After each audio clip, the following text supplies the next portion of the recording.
Let's just jump right in. I want you to close your eyes for just a second and imagine someone who can walk into a crowded room and command absolute attention without uttering a single word. You know exactly the type of person I'm talking about, right? The moment they walk in, heads turn, side conversations just pause, and there's this invisible, undeniable pull that draws everyone in their direction. It's a totally fascinating phenomenon. So have you ever met someone with that kind of crazy presence? For decades, popular culture has pretty much hardwired us to believe that this level of magnetism, what we typically call charisma, is this magical, innate, genetic gift. The whole narrative tells us you're either born with this incredibly magnetic personality, destined to be the next Steve Jobs, Oprah Winfrey, or that impossibly popular guy from high school, or you're just not. And if you're not, well, you're fated to sit quietly in the background. But what if I told you that entire premise is completely backward? Because what's really interesting is how modern science completely shatters that exact myth. Drawing on the groundbreaking work of executive coach Olivia Fox Cabane in her book The Charisma Myth, we're going to look at what behavioral research and modern neuroscience actually say. And the science proves that charisma is absolutely not some mysterious trait bestowed at birth. It is in fact a practical toolkit of very specific nonverbal behaviors that anyone, literally anyone, can learn, practice, and master. Charisma isn't about changing your core identity or forcing yourself to be this loud, fake extrovert. It's all about mastering the subtle signals your mind and body send out every single second. To help you rebuild your presence from the inside out, here is the exact step-by-step curriculum we'll navigate in today's explainer.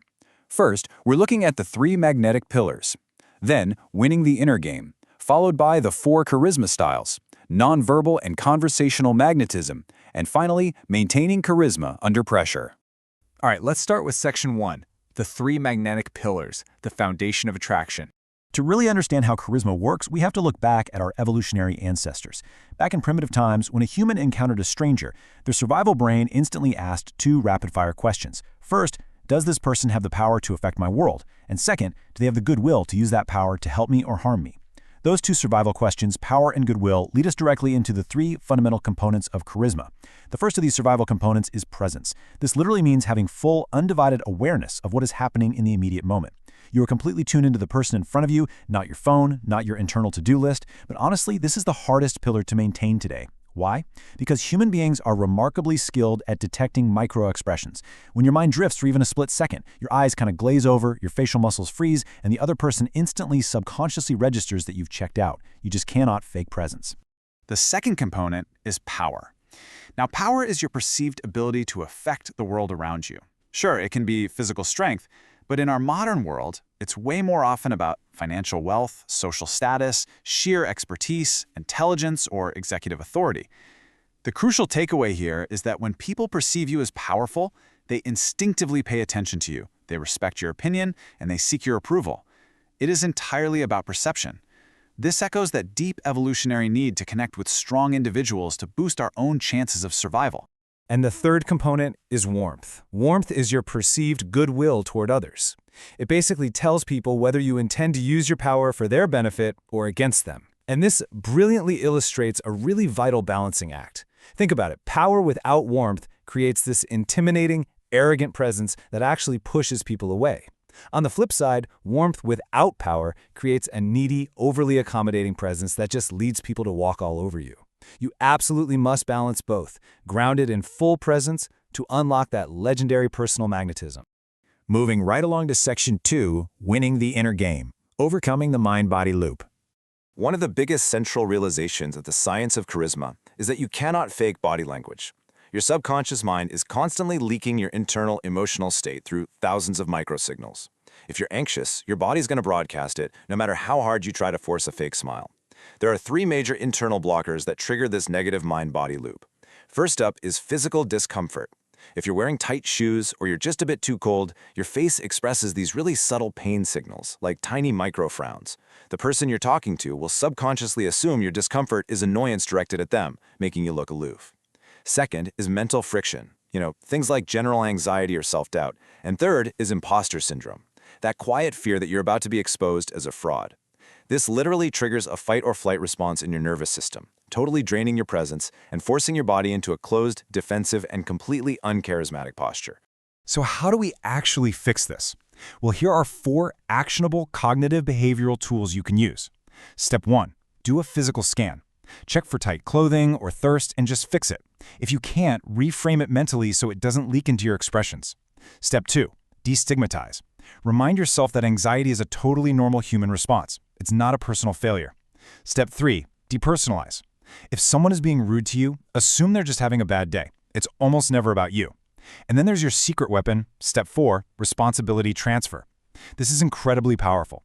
When you're super stressed about an outcome, vividly imagine transferring the weight of that responsibility off your shoulders and handing it over to the universe, or fate. This simple mental visualization instantly signals your nervous system to relax your physical body. It's like flipping a switch. Okay, once you've neutralized the anxiety, you need to prime your brain for magnetism. Because the brain uses the exact same neural pathways to process an imagined event as it does a physical one, visualizing success actually works. If you close your eyes and vividly picture yourself walking into a room with total grace, receiving warm smiles, and speaking with pure authority, your posture will automatically adjust to match that reality. On top of that, actively looking for endearing qualities in strangers, generating genuine goodwill, triggers authentic, warm, nonverbal signals that others find incredibly magnetic. It literally tricks your own brain into projecting authentic warmth. Now let's explore Section 3, the 4 charisma styles, adapting to the moment.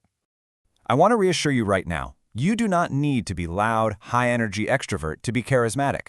In fact, let's look at this matrix to see the 4 distinct styles you can adopt based on your natural personality and the specific situation you're in. First, we have focus charisma. This relies heavily on pure presence and active listening. It's absolutely ideal for one-on-one meetings because it makes the other person feel like they are the only one in the world. Next is visionary charisma. This relies on high power and high warmth to project intense conviction. It's perfect for inspiring teams or pitching a massive idea. Then there is kindness charisma, built on extraordinary warmth and presence. It builds immense emotional safety and is perfect for resolving conflicts or supporting people in a crisis.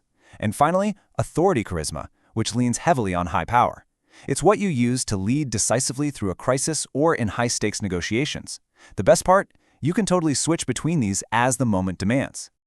Next up is Section 4, Nonverbal and Conversational Magnetism, Actionable Outer Skills. So we're moving from the internal mindsets to the highly actionable external skills. Because nonverbal communication accounts for the vast majority of human connection, we have to align our physical and vocal techniques with our charismatic intent. Let's break down the core nonverbal cues. First, you've got to take up space with a grounded, open posture. Keep your feet firmly planted. Jerky, fidgety movements just signal low status and anxiety. Second, aim for deep eye contact in 3 to 4 second intervals. And when you do look away, sweep your eyes slowly to the side, not down. Looking down basically signals submission. Third, use the Duchenne smile. This is a genuine smile that engages the muscles around your eyes, not just your mouth. A mouth-only smile looks cold and deceitful to the human brain. It's just creepy. Finally, drop your vocal pitch at the end of your sentences and slow your pace down. Avoid that upspeak thing, where your voice goes up at the end of a sentence like it's a question. Dropping your pitch projects massive executive authority. Now, when you're actually in a conversation, we need to totally reframe what conversational charisma even means. True magnetism isn't about dominating the room with super witty stories.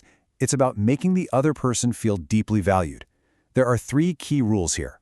Rule 1, never interrupt the speaker. Let them finish completely.